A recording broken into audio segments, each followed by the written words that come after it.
మేము ఉండేది శీలనగర్ సార్. నా పేరు వేణు. నేను కలర్స్ పని చేస్తాను. అలాగా రూపాయి రూపాయి కూడబెట్టి మా ఇద్దరు పిల్లలకి భవిష్యత్తు బాగుంటుందని చిట్టీలు కట్టి లాస్ట్ వరకు అయిన తర్వాత వాళ్ళకే ఆ చిట్టీలో ఉంచేసి ఒక 2 లక్షలు ఇంట్రెస్ట్కి ఇచ్చాం. అందులో నుంచి ₹1,00,000 రికవరీ ఇచ్చారు. ₹1,00,000 ఇవ్వలేదు. ఈ 4 లక్షల చీటీలు పూర్తి చేసాం. అందులో ఒకటో రెండో నెలలో కట్టలేదు అంతే. మొత్తం సీట్లన్నీ పూర్తి అయిపోయి ఇప్పుడు అందరూ కంప్లైంట్లు ఇచ్చినా నేను ఇవ్వలేదు ఇంతవరకు. రూపాయి రూపాయి నీకు ఇస్తాము అలాగే కంప్లైంట్ ఇవ్వకని నాకు ఎన్నికలు చెప్పారు.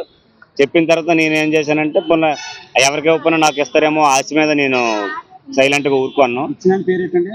ఇచ్చిన బాబురావు గారు, ఆయన పెద్ద నారాయణరావు గారు, వాళ్ళిద్దరూ రిటైర్మెంట్ అయిపోయారు. రిటైర్ అయిపోయి ఈ సీట్లు అవన్నీ ఎత్తుకొని ఇలా జనాలందరినీ ఇచ్చేసి బాగా నమ్మకంగా అందరినీ పిలిచి నమ్మకంగా కట్టించుకొని ఈ ఈ పనికి పాల్పడ్డారన్నమాట.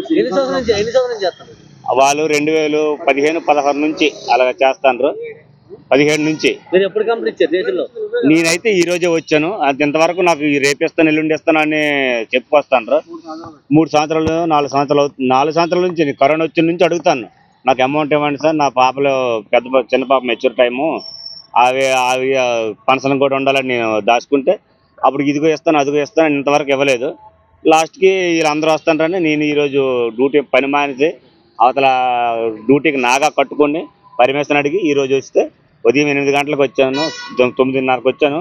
ఈ టైం అయింది. ఇంతవరకు వాళ్ళు వచ్చి వెయిట్ చేశారు. మేము అందరి వరకు వెయిట్ చేస్తున్నాము ఇంతవరకు.